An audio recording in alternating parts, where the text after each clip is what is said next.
우리가 요한계시록을 대하면 이 요한계시록은 말씀을 읽는 자, 듣는 자, 그리고 그 가운데 행하는 자들을 향하여 쓰여진 편지임을 알 수가 있습니다. 다시 말하면 수신자가 이 사람들이라는 것이죠. 그러나 좀 더 깊게 들어가면은 그게 아니고 당시 소아시아에 존재했던 7교회, 예배소라든지 스무나라든지 브가모라든지 이런 7교회에 주신 편지임을 알 수가 있습니다. 7교회가 수신자라는 뜻이죠. 우리가 쭉 지금 로마서를 살피고 있습니다. 먼저 늘 염두에 두어야 할 것은 이 로마서의 수신자가 누구냐 하는 것입니다.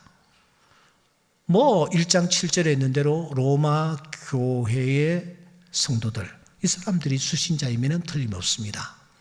그러나 그게 그렇게 간단한 문제가 아니에요. 왜냐하면 1장 18절에 불의로 진리를 막는 사람들이 수신자로 등장하기 때문입니다. 2장 1절에 가서는 남을 판단하는 사람들이 수신자로 등장하기 때문입니다. 그러다가 2장 17절에 가서 보면 당시 로마 교회의 중심축을 이루었던 소위 유대 출신들의 유대인들, 이 사람들이 수신자임을 우리가 알 수 있기 때문입니다. 그러니까 바울 사도는 로마 교회에 소속된 성도들 가운데서 세 부류를 꼭 짚습니다. 불의로 진리를 막는 사람들, 남을 특별히 판단하기 좋아하는 사람들, 신앙생활 오래 했다고, 혈통이 그럴듯하다고 으스대며 신앙생활하는 이 유대인들, 이 사람들을 대상으로 이 로마서를 썼다는 것을 우리가 알 수 있습니다. 바울은 그래서 불의로 진리를 막는 사람들을 향하여 경고합니다. 너희들에게 하나님의 진노가 나타난다. 그 진노는 1장 24절과 26절과 28절에 있는 대로 바로 내버려 두시는 진노이다. 여러분, 하나님이 우리를 향하여 진노하시는 가장 무서운, 가장 큰 진노가 무엇인지 아십니까? 그것은 그냥 내버려 두시는 것입니다. 그가 하나님의 뜻을 따르지 않냐고 하나님의 말씀 밖에 행동함에도 불구하고 그냥 내버려 두시는 것입니다. 그냥 잘 되게 하시는 거예요. 그냥 생각대로 잘 풀려나가도록 하시는 것입니다. 그러므로 하나님의 자녀들이 하나님의 뜻대로 살지 아니함에도 불구하고 모든 일들이 형통하고 잘 풀려나갑니다. 자녀들이 잘 됩니다. 물질적으로도 넉넉합니다. 그때 그 사람은 그 자리에 서셔야 합니다. 혹시 내가 하나님의 이 내버려 두심의 진노 가운데 있는 것은 아닌가? 심각하게 자기 자신을 돌아볼 필요가 있습니다. 바울 사도는 이어서 남을 판단하기 좋아하는 사람들, 이 사람들에게 나타나는 하나님의 진노를 우리에게 소개하고 있습니다. 그 진노는 무엇이었습니까? 바로 자기가 입을 벌려 다른 사람들을 평가하고 판단하고 비판하는 바로 그 판단, 그것으로 자기가 장차 판단받을 것이라는 것입니다. 로마서 2장 5절에 보시면 하나님의 의로우신 심판이 나타나는 그날에 임할 진노를 내게 쌓는도다. 그러니까 판단하는 사람은 지금 판단하는 그 하나하나를 쌓아가는 겁니다. 하나님이 판단하실 그 판단을 지금 쌓아가고 있는 형국이라는 것입니다. 그래서 주님은 우리에게 이렇게 경고하셨습니다. 비판을 받지 아니하려거든 남을 비판하지 말라. 남을 비판하는 그 비판으로 내가 비판을 받게 될 것이다. 남을 헤아리는 그 헤아림으로 내게 헤아림이 나타날 것이라고 말씀하시는 것입니다. 세 번째 수신자인 유대인들을 향한 경고도 놓치지 않습니다. 그들에게 나타날 진노는 무엇입니까? 그들은 저 믿음의 조상 아브라함을 중요하게 생각하고 아브라함이 행했던 할례를 대단히 중요하게 생각했습니다. 그런데 그들이 그렇게 생명처럼 소중하게 생각하는 할례를 무용지물로 만들어 버리시겠다고 하나님께서 말씀하십니다. 그러니까 바울은 지금 로마 교회 성도들 가운데서도 이 세 부류를 꼭 집어서 지금 그들에게 교훈할 것이 있고 그들에게 경고할 것이 있기 때문에 이 로마서를 썼다라는 것을 우리가 확인합니다. 그렇다면 여러분, 오늘 이 말씀은 그 당시 로마 교회를 형성하고 있었던 이 불의로 진리를 막는 사람들, 그리고 남을 판단하기 좋아하는 사람들, 그리고 더 나아가 혈통이 유대인인 이 사람들만을 위한 그런 편지일까요? 우리가 로마서 3장 9절 말씀에 이르면 우리는 저기 충격을 받습니다. 왜냐하면은 이 3장 9절 말씀에 이 세 부류 외에 또 하나의 수신자가 등장하고 있기 때문입니다. 여러분, 그 수신자가 도대체 누구입니까? 우리 다 같이 3장 9절 말씀 한번 읽어보겠습니다. 집에 계시는 분들도 같이 읽도록 하겠습니다. 그러면 어떠하냐? 우리는 나으냐? 결코 아니라 유대인이나 헬라인이나 다 죄 아래에 있다고 우리가 이미 선언하였느니라. 여러분, 여기에 우리라는 호칭이 하나 등장을 하고 있습니다. 세 부류만 수신자인 줄 알았더니, 그래서 우리가 마음을 놓았는데 진정한 수신자, 최종 수신자가 드디어 여기에 등장을 합니다. 우리랍니다. 여러분, 화살이 우리의 면전을 직접 향하고 있습니다. 우리에게 보낸 편지라는 것이죠. 우리 한 사람 한 사람을 향한 말씀이 로마서라는 것입니다.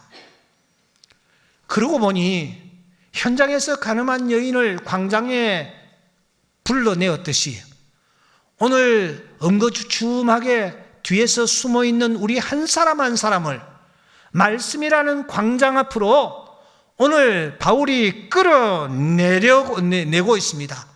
끌어내기 위해서 바울은 먼저 불의로 진리를 막는 사람들, 그리고 판단하는 사람들, 그리고 유대인들을 먼저 등장을 시킨 것을 알 수가 있습니다.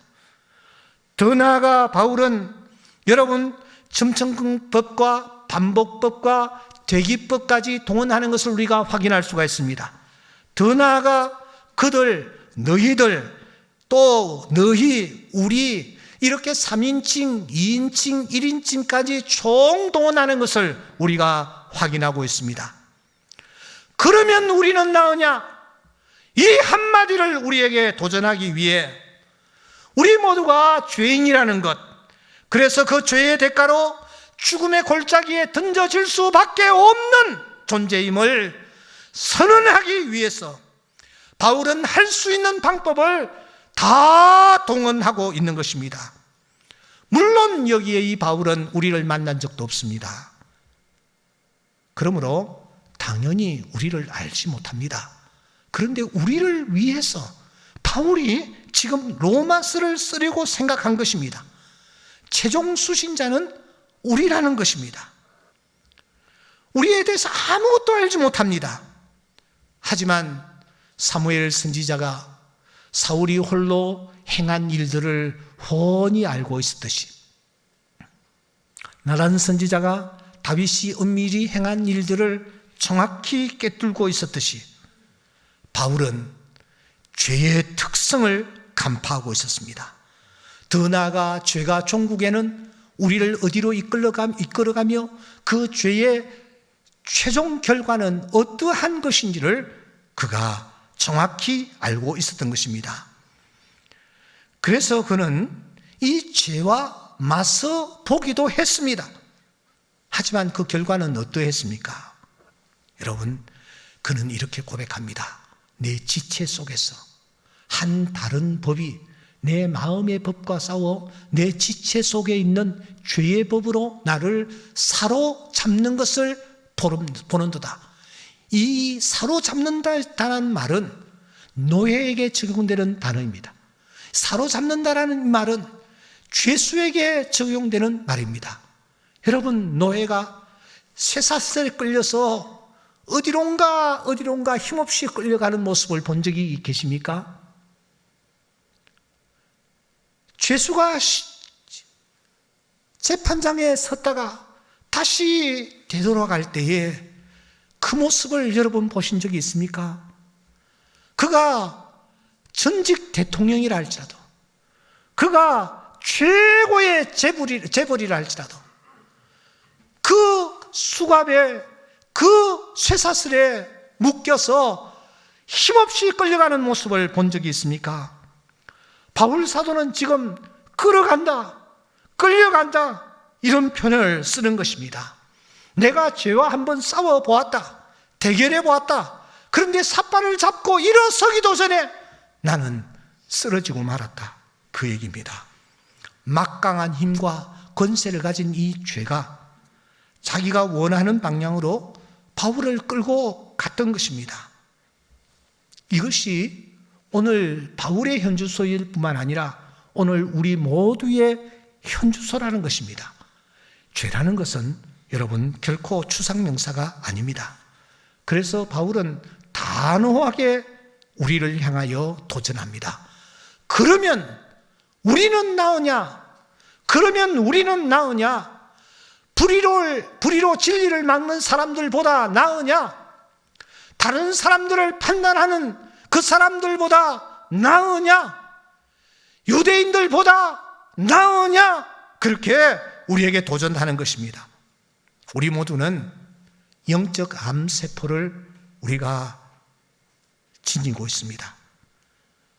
죽음이 이미 그 안에 잉태된 사형 선고를 받은 자들입니다. 여기 꽃이 화려해 보입니다. 그런데 이 꽃을 제가 꺾었습니다. 여전히 이 꽃은 모습 그대로입니다. 향도 나고 있습니다. 그러나 사랑하는 여러분, 이 꽃은 꺾여졌습니다.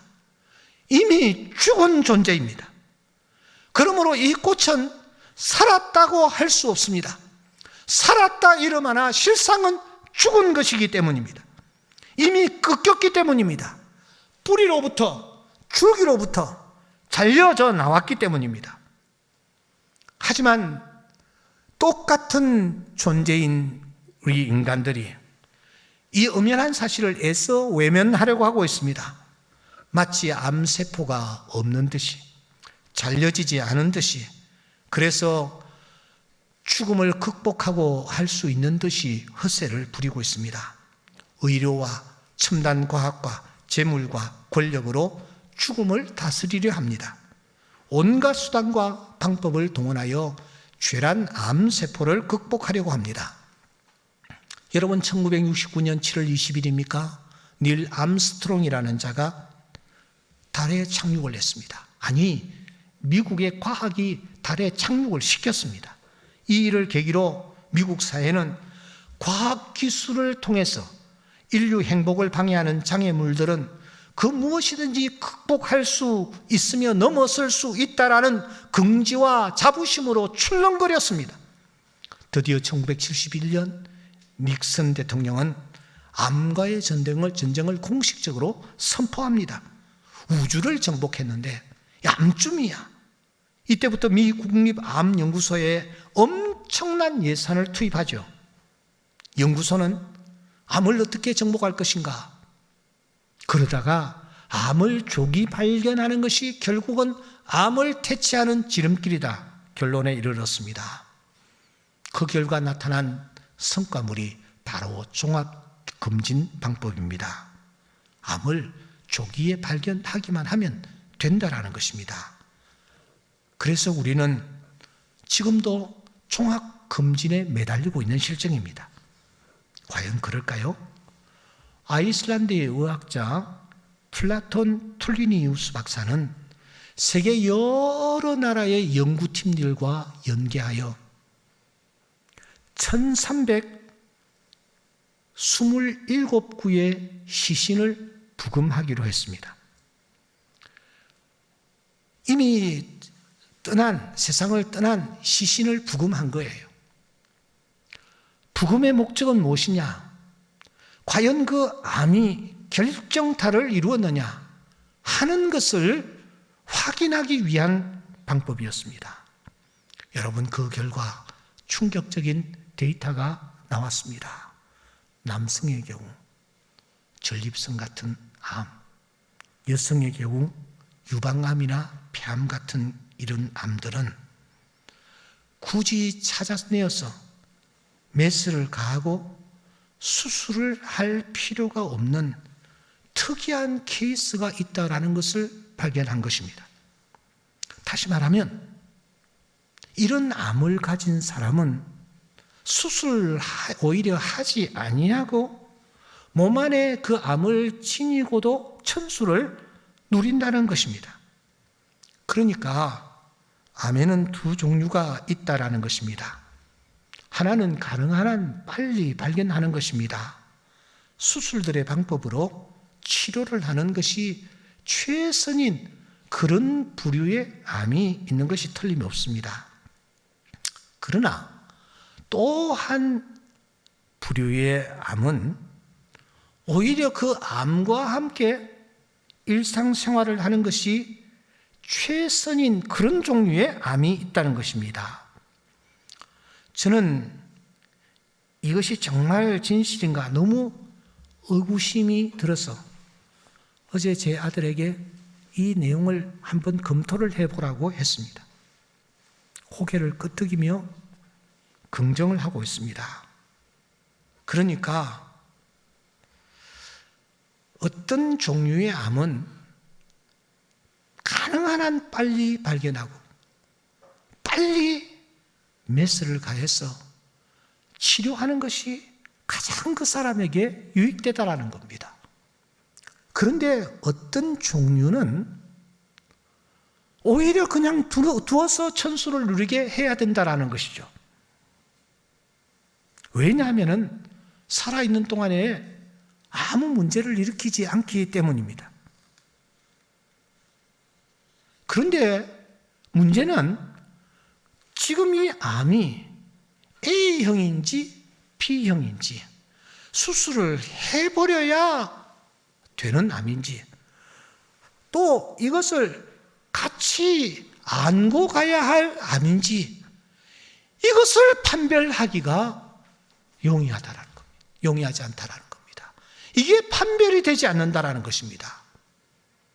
그런데 오늘날 종합검진은 도대체 어떠합니까? 첨단의 방법으로 접근합니다.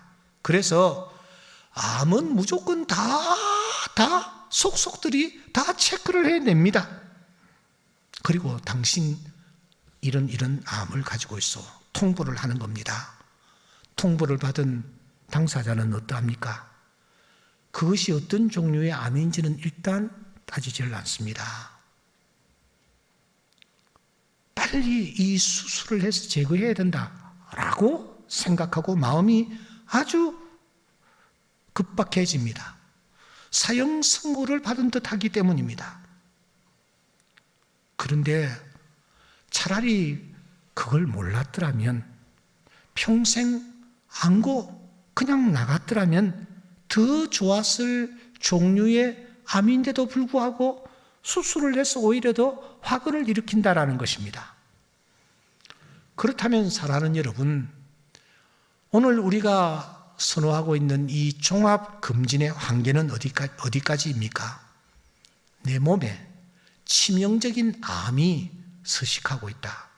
이것을 확인해 주는 데까지입니다. 다시 말하면 건강검진이란 당신은 서서히 죽어가고 있어. 당신은 죽을 것이요. 하고 사형 선고를 내리는 것까지입니다. 그 이상도 그 이하도 아닌 것입니다. 이것이 오늘날 종합검진의 한계라고 할 수 있습니다. 여러분, 지금 내 안에 죄라는 암세포들이 우글거리고 있습니다. 율법이라는 MRI, CT, 내시경, 초음파, 엑스레이, 혈액검사, 소변검사를 통해서 내 안에 있는 암들이 다 드러납니다. 죄라는 암을 지니지 아니한 사람 한 사람도 없습니다. 차라리 몰랐으면 더 좋았을 텐데 알고 나니 더 기가 막히는 것입니다.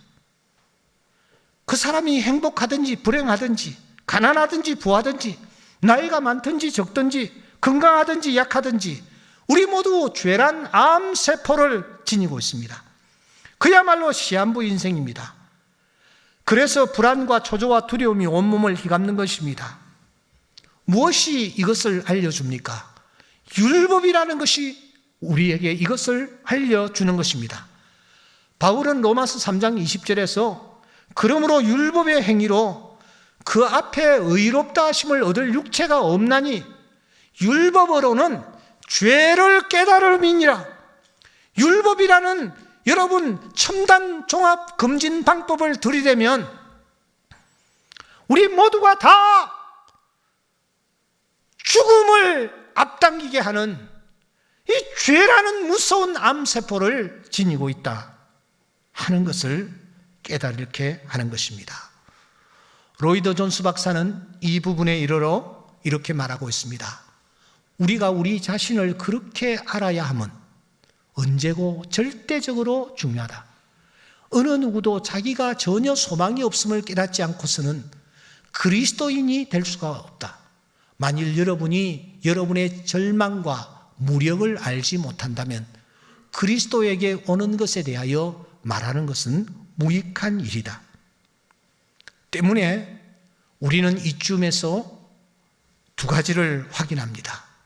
로마서의 수신자는 다른 사람이 아니라 불의로 진리를 막는 사람들, 남을 판단하는 사람들, 더 나아가 유대인이 아니라 내가 로마서의 수신자다. 바울 사도가 이 로마서를 나를 위하여 썼다 하는 것. 또 하나, 나는 죄인이다. 더 이상 소망이 없는 완전히 절망에 빠진 죄인이다. 이런 결론을 우리가 여기에서 도출해 낼 수 있습니다. 더 이상 소망이 없는 우리의 입에서는 그러므로 이런 탄식이 터져 나오지 않을 수가 없습니다. 오호라, 나는 곤고한 사람이로라. 이 사망의 몸에서 누가 나를 건져내랴. 오호라, 나는 곤고한 사람이로라. 이 사망의 몸에서 누가 나를 건져내랴. 이렇게 탄식하는 탄식자의 귀에 선명하게 들리는 음성이 하나 있습니다. 그 음성은 바로 그러나 이제는 이라는 이 두 단어입니다. 우리 3장 21절 다 같이 한번 읽어보겠습니다. 이제는 율법 외에 하나님의 한 의가 나타났으니 율법과 선지자들에게 증거를 받은 것이라. 우리말 성경에는 이제는이라고 시작합니다. 하지만 원문은 그렇게 밋밋하지 않습니다. 니니 그러나 이제는, 그런데 이제는, 이 두 단어는 대반전, 대전환을 예고하는 단어입니다. 어떤 반전입니까? 어떤 전환입니까? 또 다른 한 길을 하나님께서 예비해 놓고 계시다라는 것입니다. 이 길은 지금까지 가졌던 길과 전혀 다른 길이라는 것입니다. 지금까지의 길은 어떤 길이었습니까? 율법을 지키면 의롭게 되는 길이었습니다. 혼신의 힘을 쏟아 내가 율법을 지키기만 하면 의에 이를 수 있습니다. 그 율법의 숫자가 어느 정도입니까? 시내산 율법이 613가지입니다. 신약에서는 1051개의 율법이 있습니다. 많은 율법들을 우리가 지키기만 하면 의에 이를 수가 있습니다. 의롭다 칭함을 받게 됩니다. 그런데 사랑하는 여러분, 그 율법들 가운데서 물론 지킬 수 있는 말씀들도 있습니다만 이런 말씀들 앞에서는 우리는 여러분 그냥 무릎을 꿇지 않을 수가 없습니다. 왜냐하면은 이런 말씀들이 있기 때문입니다. 이것도 우리가 지켜야 할 율법의 말씀입니다. 음욕을 품고 여자를 보는 자마다 마음에 이미 간음을 하였느니라. 더 나아가 형제를 미워하는 자마다 살인한 자니라. 여러분, 이 율법을 우리가 지켜야만 합니다. 지키되 어느 정도 수준으로 지켜야 하는가? 하늘에 계신 너희 아버지의 온전하심과 같이 너희도 온전하라. 하나님처럼 완벽하게 하나님의 말씀을 지키라는 요구입니다. 그러므로 우리가 이쯤에서 내릴 수 있는 결론은 무엇입니까? 사람으로는 할 수 없다라는 것입니다. 사람으로는 절대로 의롭게 되는 이 길에는 이를 수가 없다라는 것입니다. 이런 우리를 위하여 하나님께서 새 길을 열어놓으셨습니다. 의에 이르는 전혀 새로운 길, 방법, 그 방법을 우리 앞에 펼쳐 보이십니다. 그 길, 그 방법이 무엇입니까? 우리 3장 22절 다 함께 읽겠습니다. 곧 예수 그리스도를 믿음으로 말미암아 모든 믿는 자에게 미치는 하나님의 의니 차별이 없느니라. 모든 믿는 자에게 미치는 하나님의 의의 길이 있습니다. 여기에 하나님의 의란 하나님이 새롭게 제시하신 하나님의 방법이라는 뜻입니다. 여러분, 율법으로 의에 이를 수 있도록 제정하신 분도 하나님이십니다. 그 하나님은 우리의 생사를 주관하시며 그 하나님은 심판주로 오늘 또 우리 앞에 계십니다. 그 하나님은 죄의 권세를 사하실 수 있는 분이십니다. 그 하나님이 오늘 우리에게 내가 너희를 위하여 새 길을 열어놓겠다 말씀하십니다. 그 새 길은 모든 믿는 자에게 미치는 하나님의 의입니다. 즉 믿음이라는 것입니다. 구체적으로 무엇을 믿는 것입니까? 곧 예수 그리스도를 믿음으로 말미암아 모든 믿는 자에게 미치는 하나님의 의라고 말씀합니다. 예수 그리스도라는 분을 믿는 것입니다. 요즘 코로나19로 말미암아 신천지 집단에 관한 이 얘기들이 참 많습니다. 도대체 이만이라는 사람이 어떤 사람이냐 하는 그런 캐션 마크를 바라보며 신천지를 향하는 시선들이 따갑습니다. 여러분, 주님은 마지막 때에 그리스도가 많이 나타날 것이라고 말씀합니다. 마가복음 13장 21절에 보면 보라 그리스도가 여기 있다, 보라 그리스도가 저기 있다 하여도 믿지 말라. 신천지에서는 예수님의 신약 시대가 부패해야 결국은 실패했다라고 봅니다. 오늘 이 계시록 시대에 구원자가 새로 필요한데 그 구원자가 이만희시다. 그를 통해서 완벽한 구원이 이루어질 것이라고 사람들을 유혹하고 있습니다. 우리가 믿어야 할 것은 오직 예수 그리스도 한 분뿐임을 믿습니다. 이 예수 그리스도를 믿는 자는 의에 이르게 되는 것입니다. 그럼 구체적으로 예수의 무엇을 믿어야 합니까? 3장 22절 말씀해 보시면, 24절 말씀해 보시면 속량이라는 단어가 등장합니다. 25절은 이어서 화목제물이라는 단어가 등장하는 것을 확인할 수 있습니다.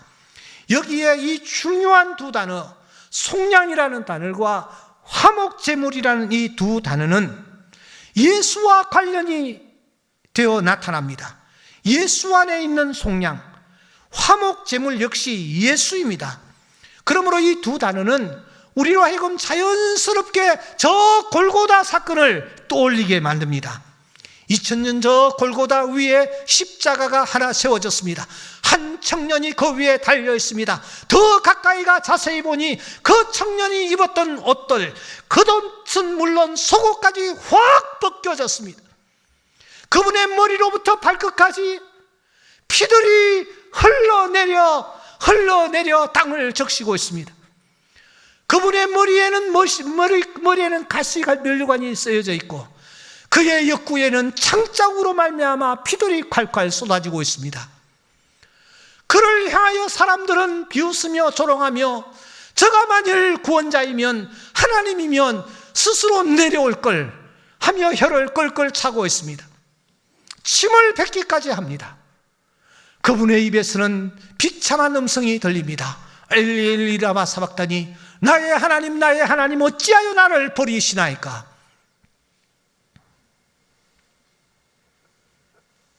하지만 하나님의 하나님은 그 아들의 절규에 침묵하십니다. 그 침묵을 통하여 하나님이 가지신 두 속성, 공이라는 속성과 사랑이라는 이 두 속성을 만족시키고 계셨던 것입니다. 하나님의 관심은 천수백 가지의 율법을 지키느냐 지키지 않느냐에 당신의 시선이 이제 모아져 있지 않습니다. 당신의 관심사는 그것이 아닙니다.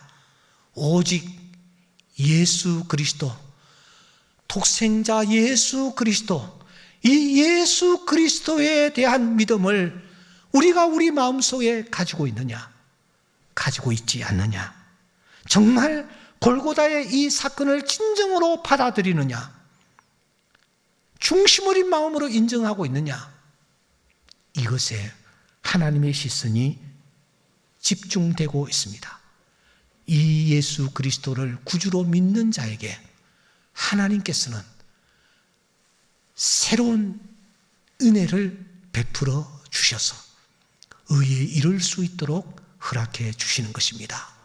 사랑하는 성도 여러분, 그러면 그 예수 그리스도를 믿는 자들에게 나타나는 은혜와 축복이 무엇입니까? 바울 사도는 5가지를 우리에게 언급하면서 본문을 마무리하고 있습니다. 그 첫째는 내 죄를 간과해 주십니다. 3장 25절, 전에 지은 죄를 간과하심으로 자기 의로우심을 나타내려 하심이니, 우리 죄가 여러분 덮여진다는 것입니다. 십자가에 설리신 보혈로 덮어지는 것입니다.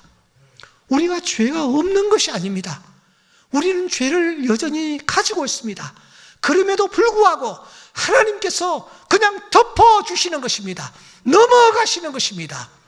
이 은혜를 하나님께서 우리에게 허락해 주시는 줄 믿습니다. 두 번째, 의롭다 칭함을 받습니다. 사람이 의롭다 하심을 받게 되는 것은 율법의 행위에 있지 아니하고 믿음으로 되는 줄 우리가 아느니라. 믿음으로 하나님 앞에 나아갈 때에 의롭다 칭함을 받습니다. 오늘 이 밤에 우리가 세상을 떠난다 할지라도 하나님은 우리를 의롭다고 받아주시며 우리에게 생명의 멸관을 씌워 주실 줄 믿습니다. 세 번째로는 관계가 회복됩니다. 하나님은 유대인의 하나님이시냐 이방인의 하나님은 아니시냐, 진실로 이방인의 하나님도 되시느니라. 하나님이 내 아버지가 되시는 줄 믿습니다. 우리가 그 아버지하고 나아갈 때 하나님이 우리에게 아버지로 다가오게 될 것입니다. 왜냐고요? 관계가 회복되기 때문입니다. 네 번째로는 우리는 드디어 능력자가 됩니다. 도리어 율법을 굳게 세우느니라. 우리는 지킬 수 없었던 하나님의 말씀을 하나씩 하나씩 지켜나가 율법을 굳게 세우는 자리까지 이르게 되어질 줄 믿습니다. 내 힘으로가 아니라 내 안에 역사하시는 그분의 힘으로 이제는 율법을 굳게 세우며 나아가는 승리자가 되는 것입니다. 마지막으로 마음의 할례를 받게 됩니다. 할례는 마음의 할지니 영에 있고 율법의 조문에 있지 아니한 것이라. 우리 마음속에 할례를 받아 하나님의 거룩한 자녀로 세상을 향하여 나아가는 능력자가 되는 것입니다. 이 5가지의 은혜와 축복이 예수를 믿는 자들에게 나타납니다. 그래서 베드로 사도는 이 믿음을 금보다 귀한 믿음이라고 단언하는 것입니다. 사랑하는 성도 여러분, 오늘 이 영상 예배에 참여하신 모든 분들이요, 우리 모두가 이 믿음을 다시 한번 붙잡기를 주의 이름으로 축원합니다. 내가 지은 죄를 그래서 간과해 주시는 은혜를 맛보고 의롭다 하심의 은혜를 맛보며 하나님 아버지와 관계를 회복하며 남은 생의 죄를 이기는 능력자가 되며 마음의 할례를 받아 하나님의 자녀로 인침을 받는 복된 주의 자녀들이 다 될 수 있기를 주의 이름으로 축원합니다. 기도드리겠습니다.